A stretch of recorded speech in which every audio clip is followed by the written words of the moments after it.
This is the Adoptive Mom Podcast. Adoption may look different for each family, but we need solidarity from other crazy people who took this leap. And that is what we do here. We encourage, we build up, we share the wins and losses. We lean on each other, and we get through this together. Thanks for joining us. Welcome, everyone. Thanks for joining in again to the Adoptive Mom Podcast. Today, my guest is Carole Barskey. She is an international adoptive mama of one daughter. She is going to share her story of how she got into this adoption world and what it looks like to be mostly on the other side of the hardest years. Her daughter is almost 21. And we're going to talk about mentoring and discipling and how important it is to find someone to walk through this with, whether you're a seasoned adoptive mama or if you're just getting into it. Find someone on the other end of that spectrum and just meet up with them as often as possible and trust them with those hard things and be ready to encourage and disciple if you're on the other end of it. I can't wait for you to hear her story, and she's just such a pleasure to know. So let's jump right in. Okay, tell us a little bit about yourself, your family, stuff like that. Okay, years ago, there was an event in my life that brought me in contact with the local crisis pregnancy center. We were living in California, and it was someone that was close to me, and so I had firsthand knowledge of watching how kind of an adoptive process worked through unplanned pregnancy. And because of that, I went to work as a volunteer at the local crisis pregnancy center.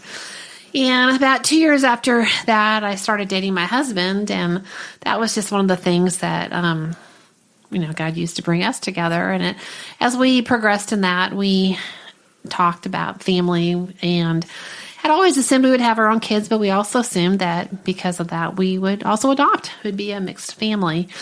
And so we got married, and I got pregnant about 5 years later, and I promptly had a miscarriage and then just couldn't get pregnant. And so we were living in Oregon at the time, and we were getting older. And so one day, this little tiny blurb, basically, that's like 1 by 2 inch square, appeared in our local paper.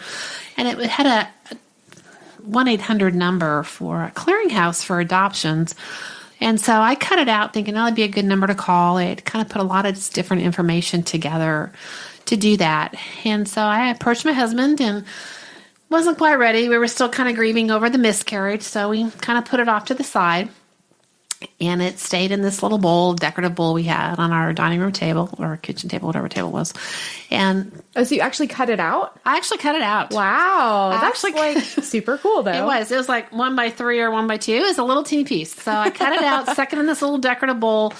And 2 months later, we moved from Oregon to Texas, and it was still in our bowl when we got to our place in Texas. Wow. So about that time, he said, let's explore it. So that is what we did. You explored it. Yeah, we called them. And kind of in the meantime, we had been kind of talking to family about it. And, there were some questions. Are you sure this is the thing to do? And yada, yada. So we did do one last thing. We went to a fertility doctor in Houston. And it was a no-brainer. It was an 1.5-hour drive from where we lived to where this doctor was in North Houston. And we had one car at the time, and it would have meant me having to make that 1.5-hour drive one way 3 times a week, with maybe a 30% chance. To be poked and prodded, right? Oh, to be shot up with all the hormones. They said I probably would have ended up in the hospital just from reactions to it. Goodness. And then came the best part of it was, since that a lot of times you had multiples would happen, we would have to deal with selective reduction, which was another way of just basically aborting however many you didn't want. Goodness. Yeah. So for me, it was a no-brainer. Got in the car, and I didn't want to do it. I don't want to do it. So how did Roy take that? Well, he was going through all the different, what about this and what about that? And gosh, we could think of this. And I just said, do you want to know what I think? I don't want to do this. And as soon as I said, I don't want to do it, he's like, good, let's go on. So that's what we did. So, and it was good because once we talked to family and kind of explained that, we had explored that route. And it just wasn't going to work. Especially when they heard some of the stuff that it would have taken in terms of the time commitment and the distance and the money and the health issues, and they were all for it. And I just really, as much as we wanted kids, I did not want my life to be consumed. That was not the end all to end all things. And I just thought, I don't want to be so consumed that I can't enjoy what God has given us. And I had been around people that couldn't even be around other people's babies, and I just did not want that for me. And so I was thankful that God answered that prayer that way. Yeah, definitely. Well, and I mean, not to jump ahead of your story, but you were a little bit later in life than most moms at that point too, right? Right. Did that play a factor in anything? Yes. We wanted to be parents before we were 40. But, and that was a very minimal part of it. But it did play part of it.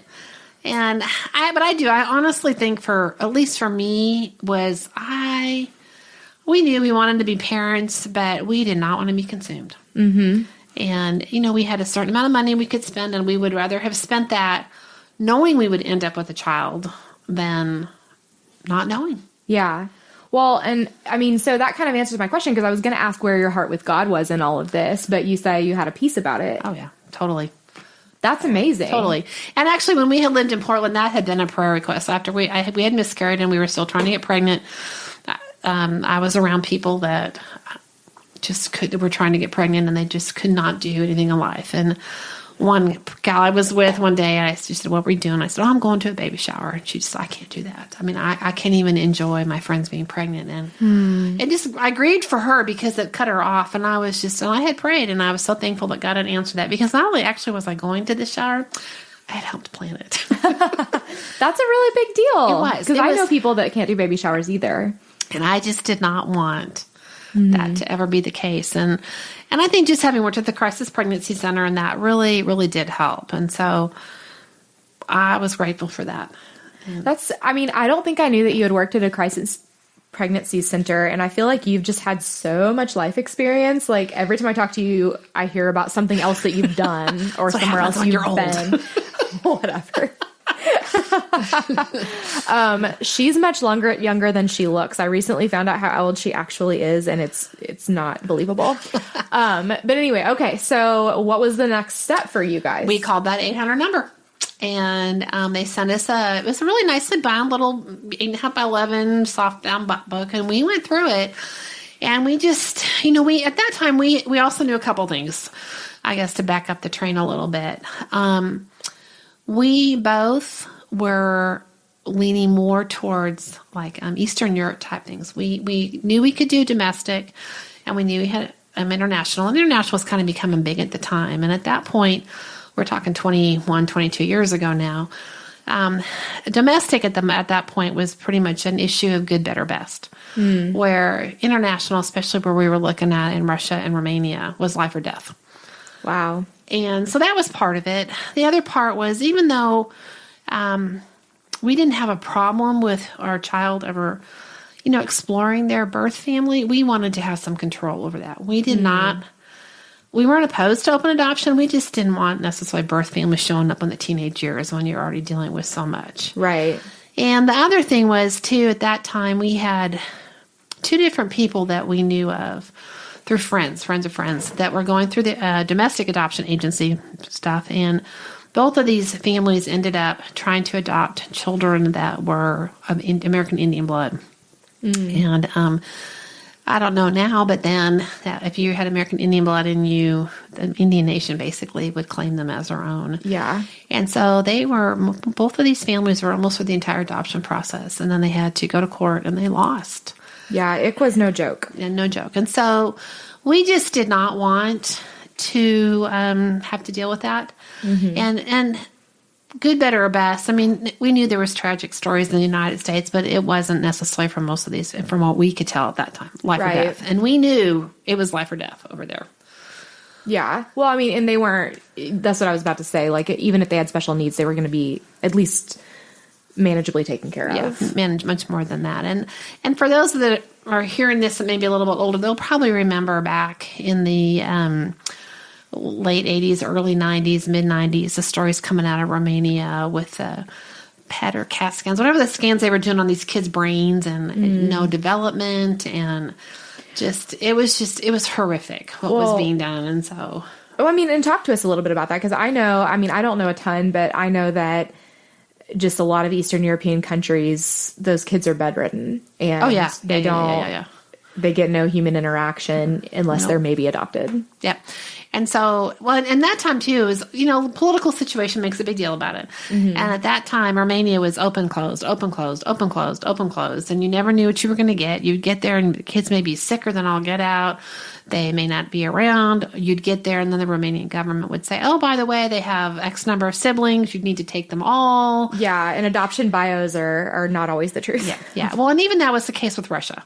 Yeah. And so we knew that. And my husband has Russian blood in him, but he'd also coach Romanian gymnasts. And her husband's a gymnastics coach. And so he actually had, when we lived in Oregon, he coached one of the lower end part of the Romanian national team that had pretty much defected.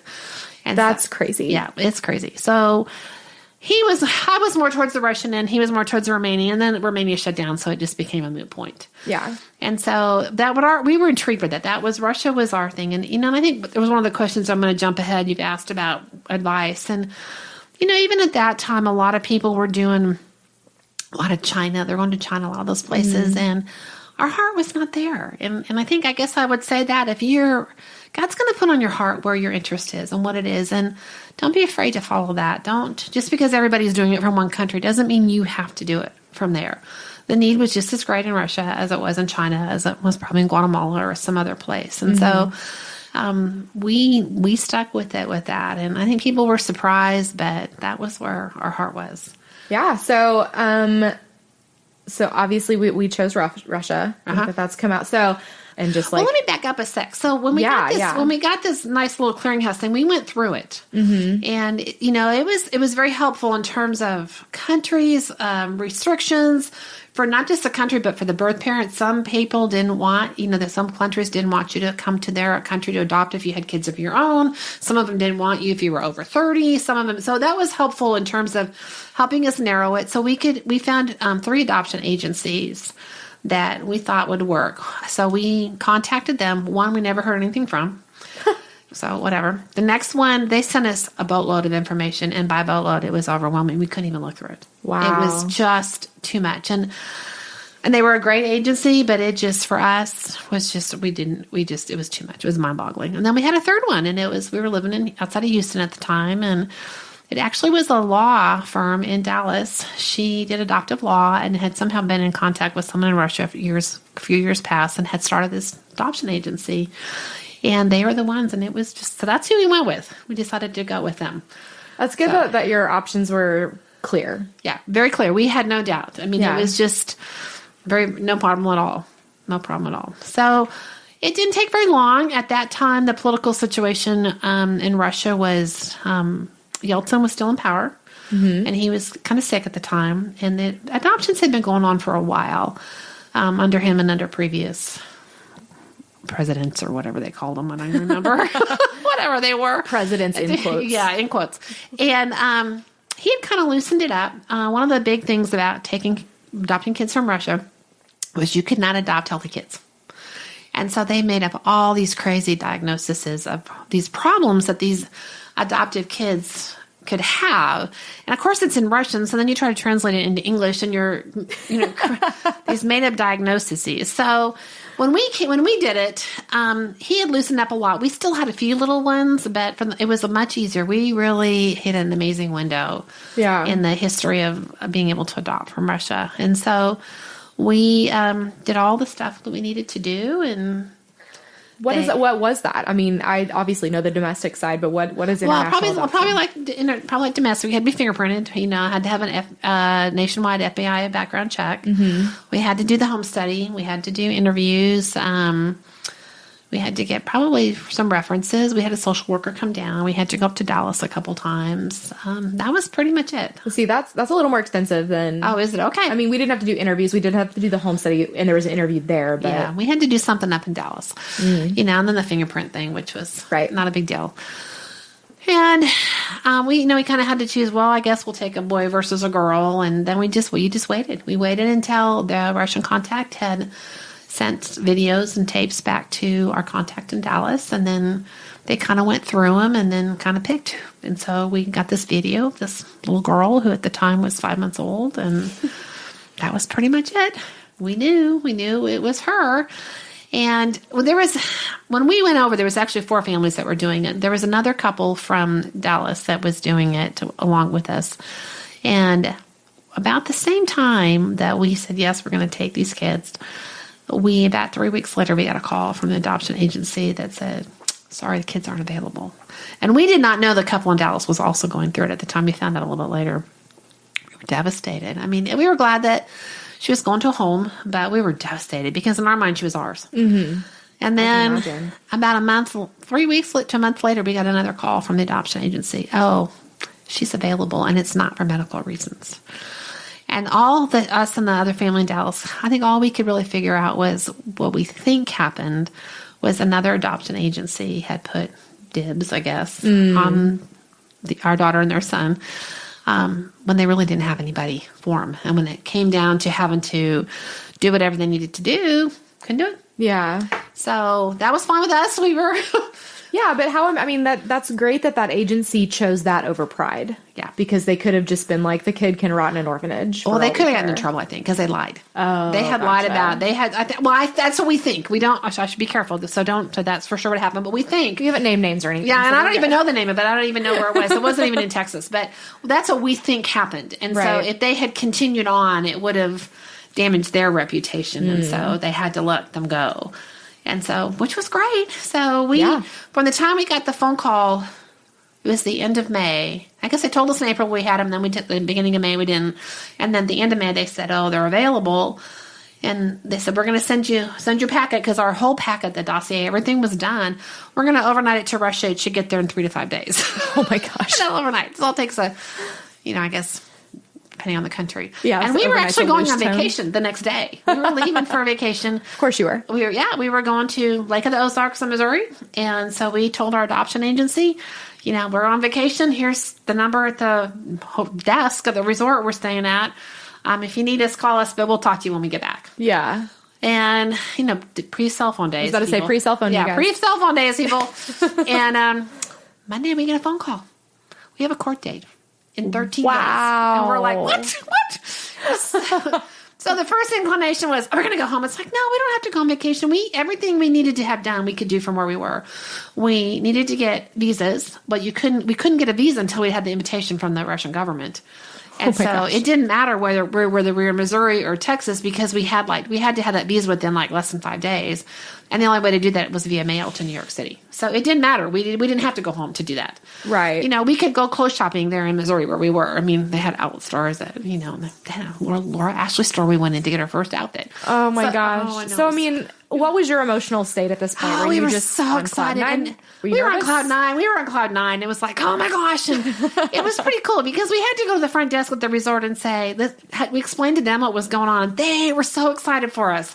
They were willing to do, we'll make sure if you have to UPS or Federal Express it, we'll let you know. Of course, anybody can call. You can use our fax machines. And we had to call some friends on Monday morning and say, go break into our house, get our checkbook that had that fund money in it. And so they overnighted it to us. And so we just did what we needed to do there and got everything done, came home at the end of the week, had our vacation, but, kind of had some added stuff, did our expedited visas. And it was a killer to have to buy our plane tickets to Moscow in June with 10 days notice. I mean, goodness. Peak travel. I mean, that was just outrageous.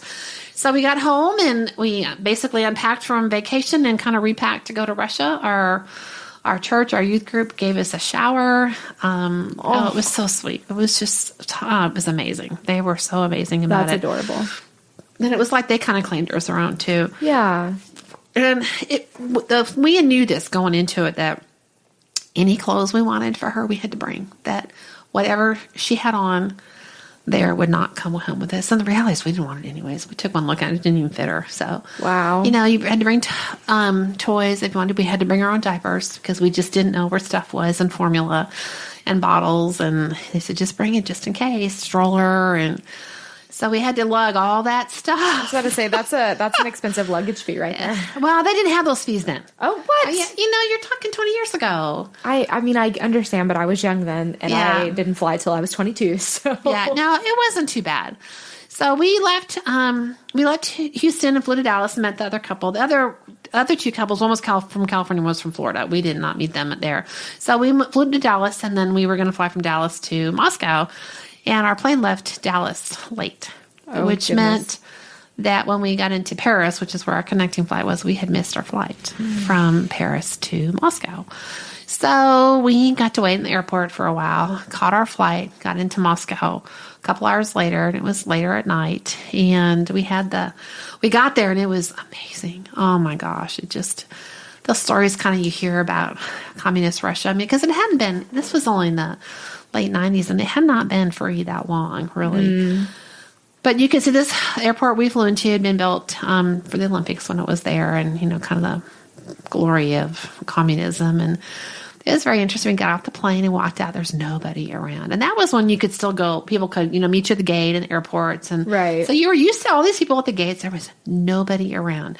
You'd walk through these little columns that were set up with like glass dividers. Like there was like many little offices there with computers, like little old Apple computers were sitting there, weren't plugged in, all dusty, but it looked efficient. It looked, oh my gosh. and it was dirty, and it was just dusty. It was just, had been sitting there. You could tell nothing worked. Yeah. And then they funneled us down these stairs, and it got really dark, and the lights were, and what I honestly to this day still think of is they had taken old shells, ammunition shells that probably holes about 5 or 6 inches, and it put them up, and the lights were in there, and so it was dark, and you kind of came down into this, funneled down into this area where you were met with this mass of humanity speaking all these kinds of languages, because there's no carts for your luggage, there's no porters really, you just walked out, and whoever was there to help you, quote unquote, with your stuff. Yeah. Wow. And we got a really good guy. I'm not even sure where he was. I'm not even sure if he was originally Russian, but he was so protective of us.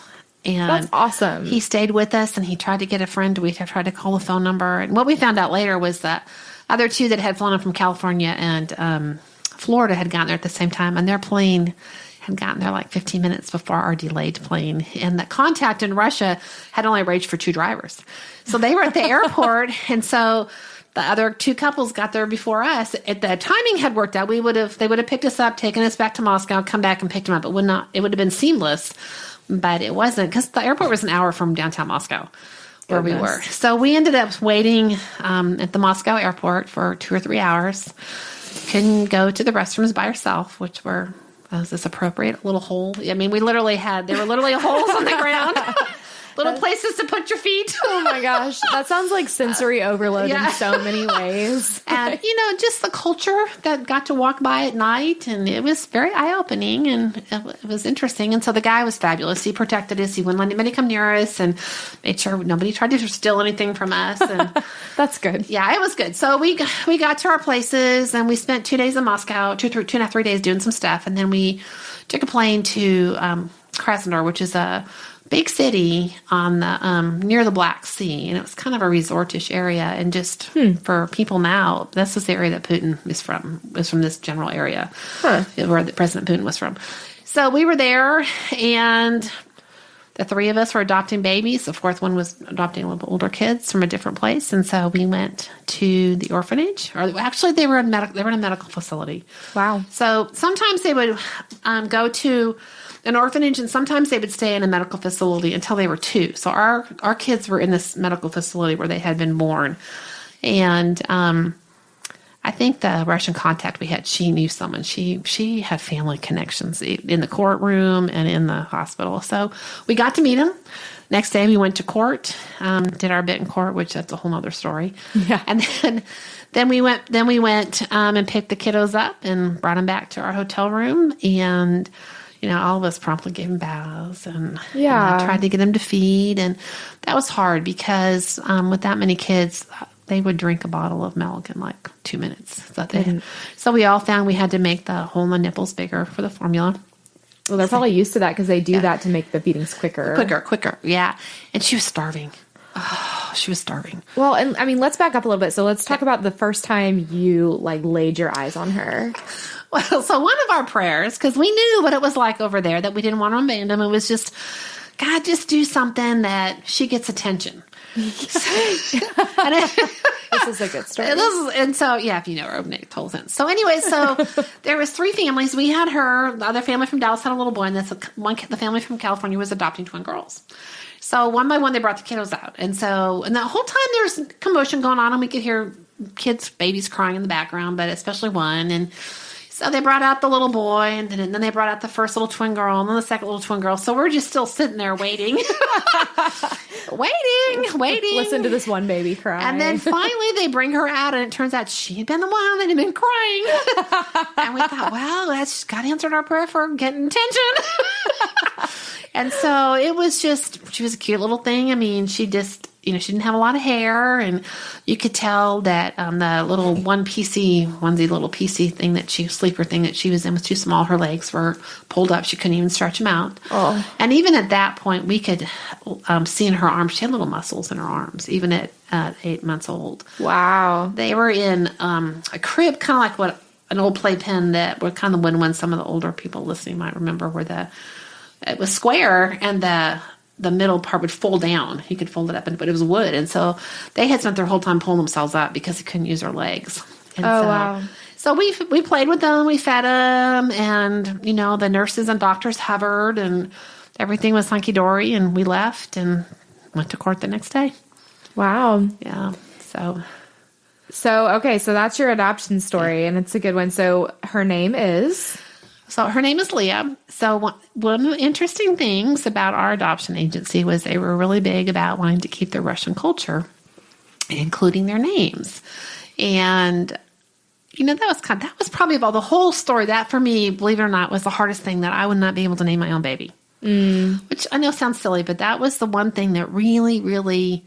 No, I made it hard. Yeah, especially when you didn't have any biological children. So those names that you'd been thinking about since you were a kid. You know. And even had picked out for the baby we miscarried. It was like, oh.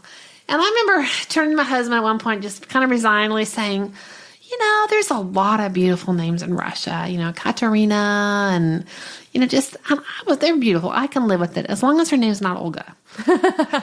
Guess what? Guess what? And we'll go over there as like Anne over here, but I knew what it was like here, But when we had gotten the video of her, the diminutive nickname for Olga in Russia is Olya, O-L-I-A. So we decided to keep that to satisfy the cultural thing, and then we call her Leah, and we spell it L-I-A. So is her name legally Leah? Or? That's Olya. Olya. Interesting. I don't think I knew that, actually. Yeah, so that was it. And we did have to do a name change, correct spelling thing when we came back to the States, because they didn't get it right. Oh, I guess at that point we could have made it legal, but we kept it there for that. And so her name's Leah. Yep. And she's almost 21. And she's in college. Yep, in college in Colorado. And so this is, that's your only child, right? That's it. Yep. But from what I hear, she keeps you pretty busy. What very busy. She still is that kiddo that isn't going to get lost. Yeah, for sure. So, okay. What was the hardest part of this whole process? Because you got her as a baby, but international still has its, its own brand of issues. But, me and you have talked about trauma, and we've talked about just different adoption issues that make parenting different than your friends. It's just never going to be the same. So what are some of those trials that you guys faced? We knew that there would be attachment issues just because it takes a while. And we knew that we had been told that at some point the kids figure it out that you're mom and dad, that not everybody is, and that we would know. They would know, when the kids hit the jackpot in terms of not being in an orphanage or a medical clinic, 1, and 2, when they were your kiddos.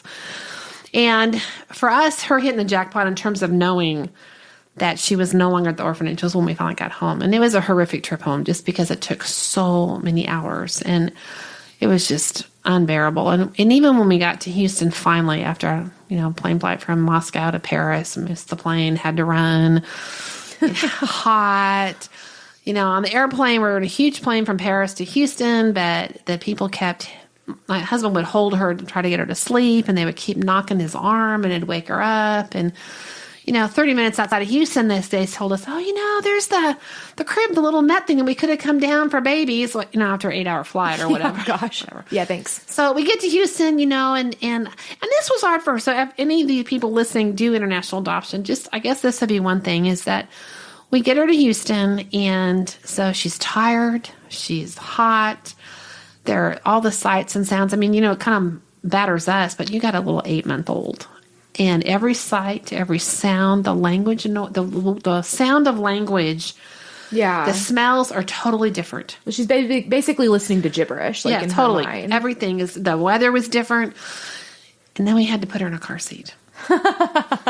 Did she think you were actually murdering her? Oh my gosh, it was awful. She cried for an hour and a half home from the airport. I mean, she just cried. We got her back to our apartment. We walked in, and I think that just really, she got worse. You could tell she was afraid. And we just walked around and did everything we could. And she probably finally just got so tired that she kind of calmed down. And at that point, I was sitting on the couch. My husband had her.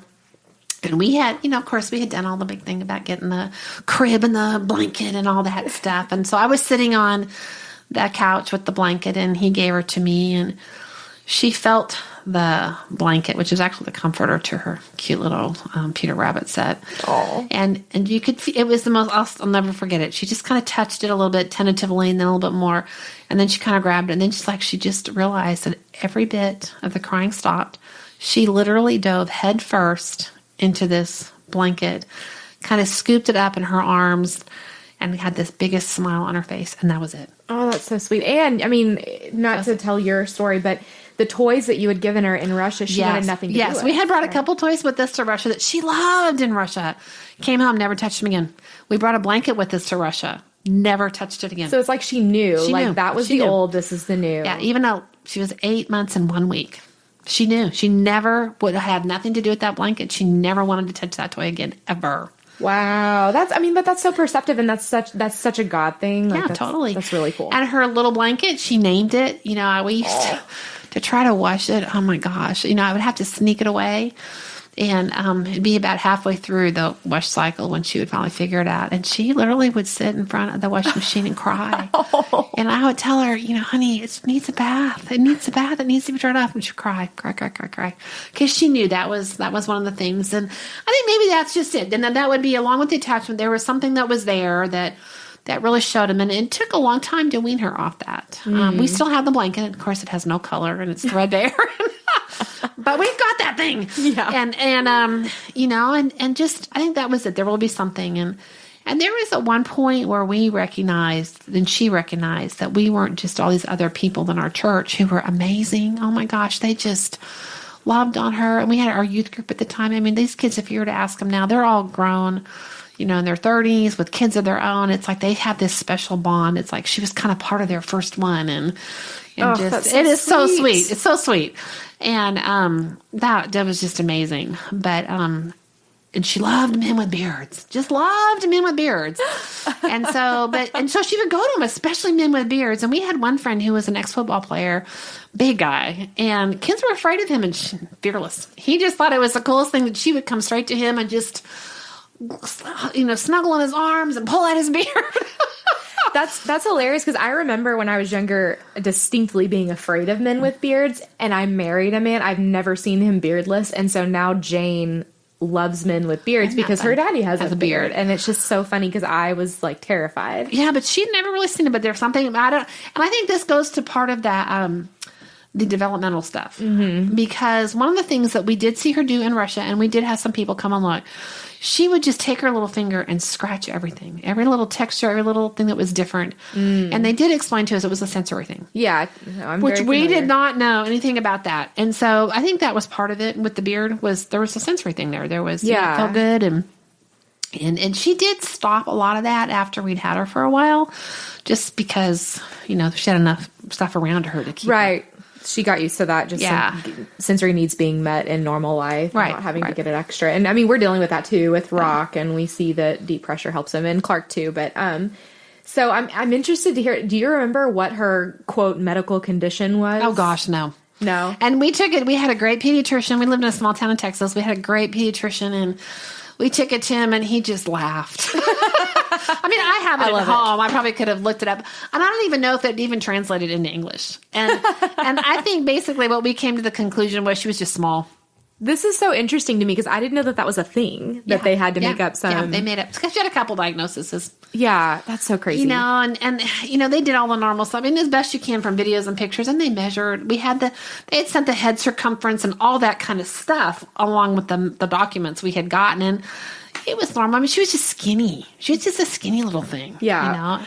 Well, and she's tall now. Yeah. Like, that did not stick around. No, it was amazing. So we got her to the doctor. We didn't get her to the doctor until she was 9 months old, just because by the time we got back, and then he got back from vacation, and she'd been eating like a horse. Every 3 hours, she would suck a bottle down. I could have fed her more. No cereal. The texture thing was a big deal, and, you know, we tried a little bit to keep her a little bit more food in her when we were in Russia, but... You know, we had limited clothes and not a lot of washing machine service. And when they throw up on you by the second time, you're like, you're just going to wait till you get home. Yeah. No, I feel you. So when we got her home at 9 months, she was 9 months old and she weighed 15 pounds. And she had put weight on. Wow. And she was in the 5th percentile height and weight. And so then we had to go back every 2 months, basically to bring her up on her vaccinations and stuff. And so the next month, she was 25% height and weight. Wow. So 2 months later, so 4 months, she was 50%. And 6 months, she was 75% height and weight. And then shortly after, we had her back. And she stayed at 75% weight because she was very lean. But she went to 95th percentile height. Goodness. Yeah. So when she was 2, she was 3 feet tall, 36 inches.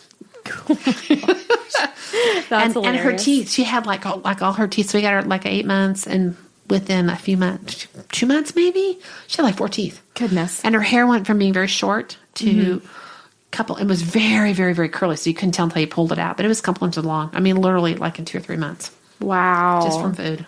That's awesome. But I mean, that's such a testimony to what like just stability can do for these kids. And I think so many people are afraid of that, of international adoption. And honestly, it is a little daunting. I mean, it's understandable. I mean, especially with older kids, because the attachment issues are just astronomical with older kids. And we knew that. And that was one of the things we were grateful that we really wanted a baby. Mm-hmm. And even at 8 months. I mean, we saw issues, but nothing like when they get older, even past 2.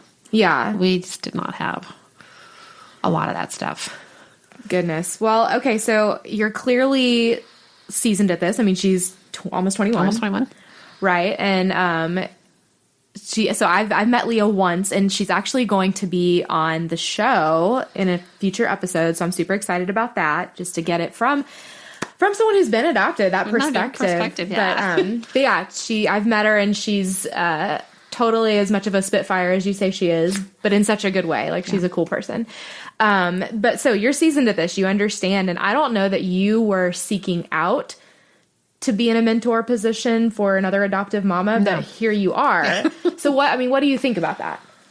I just think it's amazing how God works. Yeah. I'm never not that I was against it. I just never entered my realm of thought that would be something that I would ever use that. I mean, I don't know why I wouldn't think that, because I know that He gives us things in our life to prepare us for things later on in life. And so why would He not use that in that manner? But it just never really entered my mind. Yeah. But I mean, and that's awesome. That's awesome that I feel like we are always given surprising ways that God uses our situations. And at the time, I mean, obviously you've had 21 years of like, this is really hard to go through. And I guarantee during some of those things, you weren't like, this is going to be a great story for later. Yeah. And, we had the support of our church family, especially when we lived in Texas. I mean, it was phenomenal. It really was. And we had the support of our family. They were in California. So there was the distance that did make a little bit of a difficulty there. But we never felt, except for one instance, where we did not have any support from any relative, immediate or distant. I did have one aunt and uncle who they did not have any kids of their own, and just could not fathom how you could love somebody else's child. And they had asked me that. They weren't upset. They weren't mad. They just didn't understand. And for us, that was probably the biggest negative of all, which is really nothing. Mm-hmm. And it was just a real testimony, I think, to how God really does do that. Because from the moment they met her, they fell in love with her. Yeah. They absolutely fell in love with her. And I don't know if they ever thought about what they had said or how could you do it, but it was just, that was the only negative thing in that sense. And it was just neat to see how God redeemed that even in their lives, that they saw you can love this person. And, my grandma, it was her great-granddaughter. I mean, she just, she was 94 years old and got to meet her great-granddaughter. That's so sweet, Yeah, though. it was very cool. So what would you say? I mean, because I can imagine that someone, just people come up to me and act like I'm some wise person just because I have adopted, and I don't feel like that at all. So, I can imagine, not to say that you don't think you're wise, but what would you say to other women who are like, I could never mentor a younger adoptive mama because I didn't do well at it, or I don't know what I'm talking about? Or I still don't feel like we've done well, so I would just say, you know what, change the word to mentor, just be an encourager, because you have walked a path and you do have experience that they do not have. Mm-hmm. And whether you think it's there or not, you have something to share. Yeah. Period. And that's really, it's as simple as that. It doesn't have to be formal. It doesn't have to be whatever. And I never expected anybody I've ever asked about parenting to be perfect. And so I don't think you think I would be perfect, but that's how we learn. And it's not just to tell your story. Yeah. This is your story, and we blow it and we redeem things, and God has redeemed things in her life that, I know it was a grace gift to us. So I would say just say that. Just tell your story and just be willing to share your life. Yeah. Well, and I feel like the best things I've learned from you are just like, I wouldn't say normal parenting things, but kind of like tips and tricks. Like, well, here's what we did. And I'm like, oh, I never thought of it like that. But especially, it's so nice, just from my point of view, to be able to talk to someone who gets it. Mm-hmm. Because, we know rock is hard, and not everyone understands that, Other parents at church are just like, yeah, no, that's just the kid that pushes my kid. And I just want to be like, but here's why. Let me explain all this to you. Yeah. But then you get it. Yeah. And, and for as much as we did have support, there was things that would come up when she was little that, looking back now, we've figured out that, I think some of these kids, they just have insecurity because, and Satan loves to get in there and do whatever. And, we never showered her with anything but love and acceptance. And we celebrate Gotcha Day because we weren't there for birthday day. And it's not just Gotcha Day for her. It's Gotcha Day for us. We got her. She got us. We got to be a family. And, it's a big deal. And, but there's still that element, I think sometimes for some of them, of just insecurity that their value and worth because somebody, for whatever reason, chose or had to give them up. And so they must not have been. And so I think there were some things that came out even as a kid that we did not understand at the time that looking back. And it did cause confusion because she would do things that normal families' kids didn't do because they were born into it. Right. And along with the sensory stuff was things that just didn't make sense to some people. She could not go to fireworks without cotton balls in her ear until she was almost 12 years old. Because the noise was too much. I could not take her shopping because the visual stimulation just overwhelmed her. It's just choices because they weren't given choices. Yeah, and but it's that sensory overload. And I can remember when we put her into kindergarten, our friend of ours was the principal, and he put her in this one particular class. And and everybody else said, no, you want this other teacher. And he's like, no, this is who you want. And don't get me wrong, I loved the teacher he had, and he nailed the teacher for her. But it was cool for me when I walked into the other teacher's classroom. We were separated a couple months into school, and she had the cutest little kindergarten room, but there was stuff everywhere hanging from the ceilings on the walls. And, the kindergarten room she was in was cute, but it was clean. It was neat. And she would have just died in that class just from all that sensory overload. And so, sometimes how that would play itself out and where in a Walmart or something, people didn't always understand. That I knew that that's what it was from. And so, I know one of the questions you said, what was harder than we think? We knew that there would be attachment issues. We didn't know how it would look. We knew there would be some things we didn't know what it was. And so then we figured out the sensory, but you didn't really know. As she got older, in different stages, different things would do it. And so... Yeah. Well, and I feel like that's such a problem with adoptive moms is that we think to ourselves, like, sure, this is going to be hard. And hard just feels like this word out in the distance that we think we know what it means. And then when you actually live it, you're like, oh, no, this is hard. And it's hard because not many people understand it. Right. You know, if you're kiddo, I mean, and I know I have friends who have natural born kiddos that have sensory issues, but that isn't as common.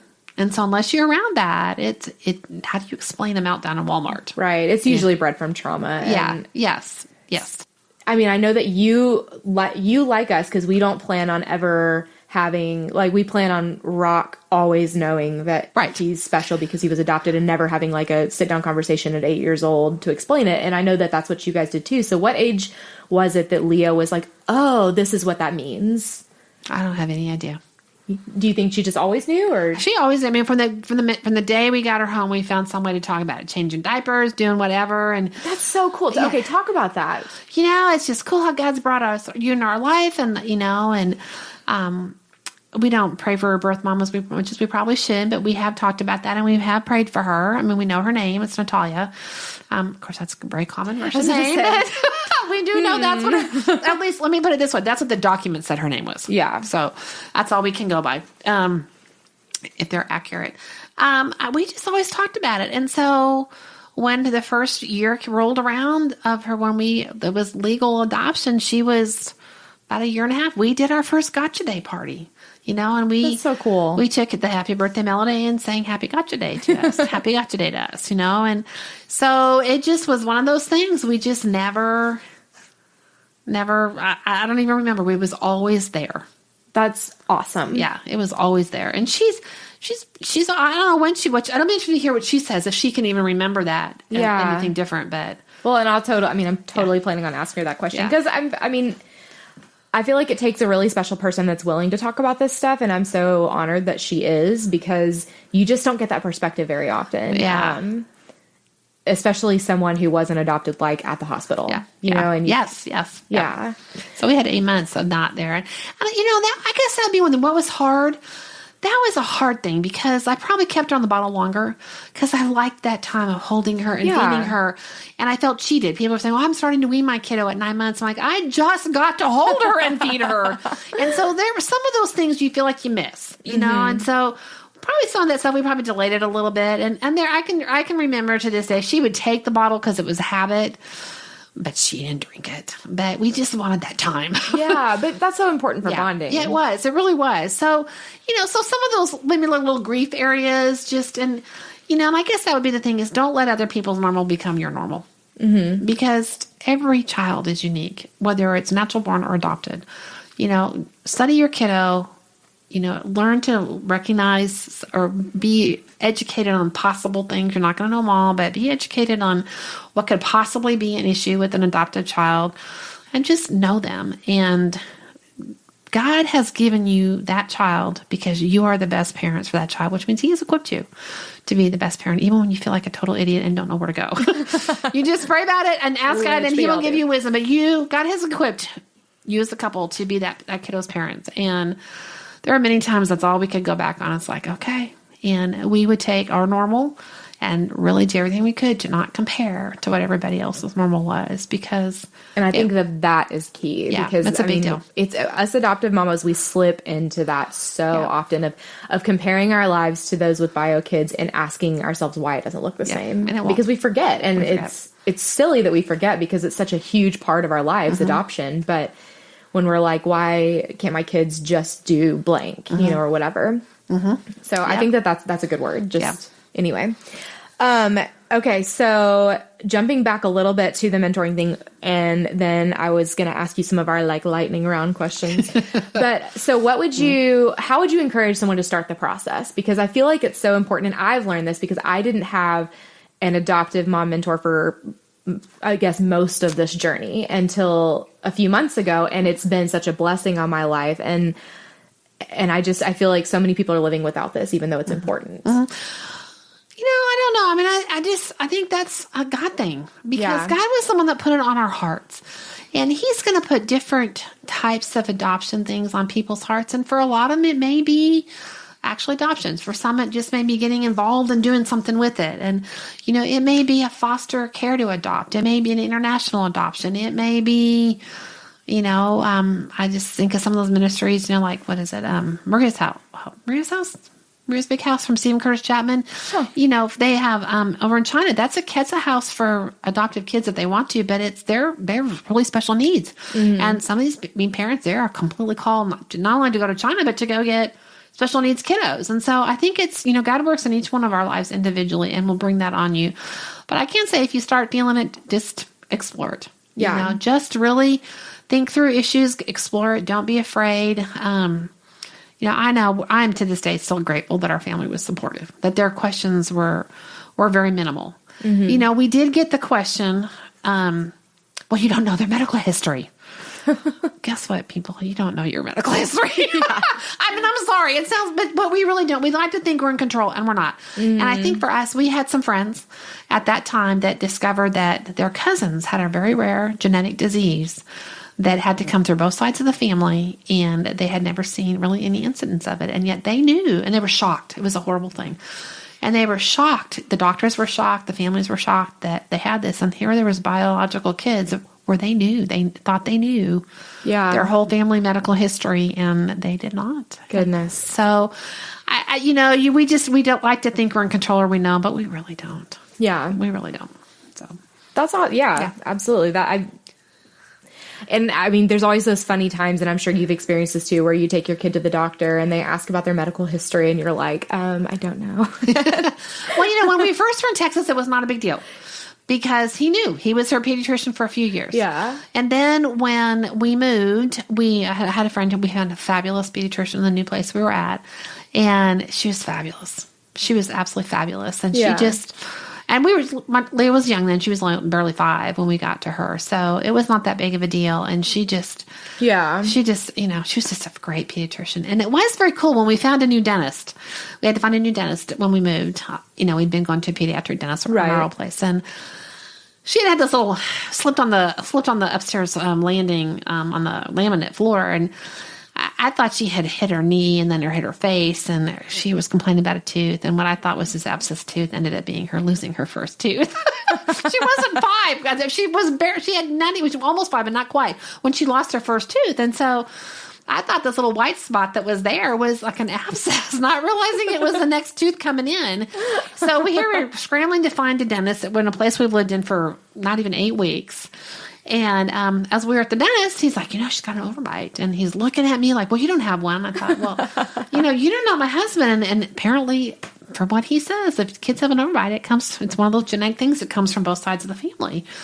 And so that's when I told him, I just said, well, she's adopted. And he looked and he got this really sweet little smile on his face and said, I have one of those. Aww. And we were treated like princesses from then on. Oh, that's awesome. It was, I still look back and it makes me cry because he was just the coolest guy for that. Yeah. And so I feel like, it's almost more embarrassing for me because I forget a lot when I took Clark to the eye doctor, and they asked for his medical history, and I'm just rolling through our medical history, and I get to the end of it and I was like, wait, scratch all of that. He's adopted. And they just looked at me like I was the biggest idiot. And I was like, I'm just really sorry, guys. Because he's yours. Because they become a part of you. You just can they really feel like a family, but they do. They're yours.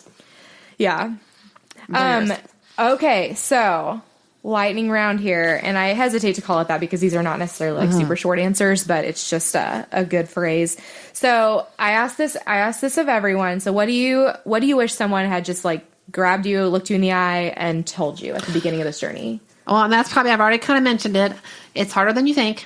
Mm-hmm. And your expectations will not be what happens. And I think the other thing is, your expectations, not just in terms of what normal is, but just you can plan and plan, but it's like the rest of our life. It's going to be different. Mm-hmm. And so, get rid of what a normal expectation is, of what a normal child is, or how it does it. I wish someone had really just said, you're going to have unique issues. Yeah. And not that they're bad. They're just, be aware of that and be aware that people maybe not understand them.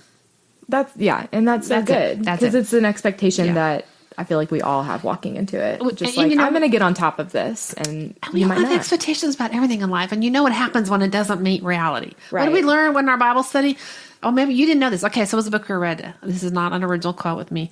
The space between expectation and reality is misery.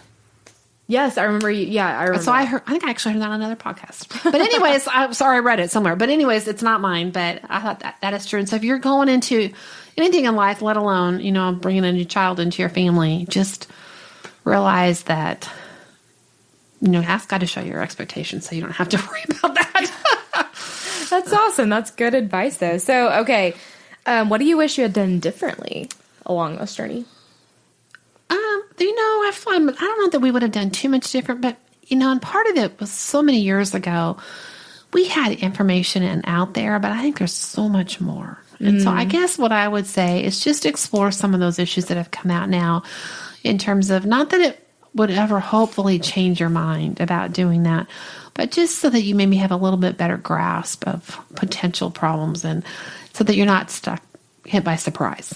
And again, you're never going to know. You're never going to know. But, I think maybe, I don't know what we would have researched more, but that was one thing I think that if we maybe had some more, or had more adoptive parents around us, because we didn't have anybody, and just try to ask questions, hard questions. And I don't even know what they would have been, but, just in a normal dialogue with another adoptive family that things might have come up. Right. And just have that openness. And I feel like that's one of the goals of this podcast is just to share these stories and normalize them. Yeah, that's cool. That's cool.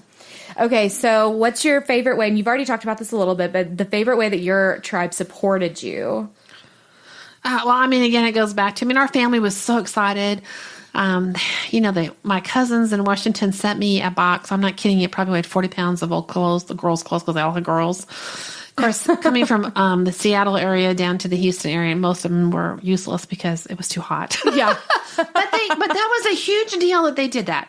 Yeah. My college roommates did a virtual video shower. They got together, because we still get together all these years later. Yeah. They got together and packed up a shower for me and got clothes, and they sent it to us. Wow. Oh, I know. It was so cool. Our friends at our church had a shower at someone's house, and we had to put on a little, Russian stuff and our youth group. Oh my gosh, our kids in our youth group, she was like their little sister. We never had a problem for babysitters. We never, we just, they would play with her. They would, it was just, we were beyond blessed. Blessed with that. And so I think that was just one of those cool memories. And it's fun to hear them make comments. Now, I can't believe how big she is. I remember because there was a friend of ours and her 3 daughters picked us up at the airport, and they had to draw straws to see who got to hold her first. And they still talk about it 20 years later. Oh, that's awesome. That's awesome. Yeah. So what about a way that you felt hurt or not supported despite maybe good intentions? The immediate one is just the story I told about my aunt and uncle. And that I didn't feel non-supported. They didn't get it. So that was, for the immediate part of it, that was about the only thing. But that can be triggering when you're already so sensitive and someone asks a question that you're like, just back off. Didn't faze me. Which maybe it's just me. I was not fazed. I understood them, and and it wasn't a question I hadn't heard before, and it's like, just trust us. And I wasn't young. We weren't young. We weren't, we were late 30s. And so we stood on our own, and this was our decision. And that's awesome. And really it's like, well, don't you love your wife? Don't you love your husband? They were not your beat out if you didn't. That's true. It's kind of that part of it. They're not your kid. But honestly, later, a little bit later, there were some issues that would come up with, and I hate to say it, within the Christian community, just questions that would get asked or information that was passed on to us. Some of it was inadvertent. They had no idea, but just some of the, for me, viewpoints that some people took, and almost that we shouldn't be doing it. And so, that was an interesting thing. And I don't know if hurt is the right word. It was just unsettling. Yeah. And it's like, it almost felt judged. Yeah. So, it's easy to feel judged. So I guess that would be it. So that's interesting. Yeah. Okay. So, let's see. What's your biggest piece of advice or encouragement for adoptive mamas, or I'm going to add something for you, or seasoned adoptive mamas who are encouraging younger ones? Oh, I tell them, do it. Yeah. Number one, just do it. Okay. Do it. If God is putting on your heart, you figure out what it is and you do it. Trust him. He loves you. He's got a plan. If that's what he's doing, if you don't understand it, trust him, and then trust yourself, because if God has entrusted that to you, he has prepared you, even if you don't feel like it. He has prepared you. So that would be it.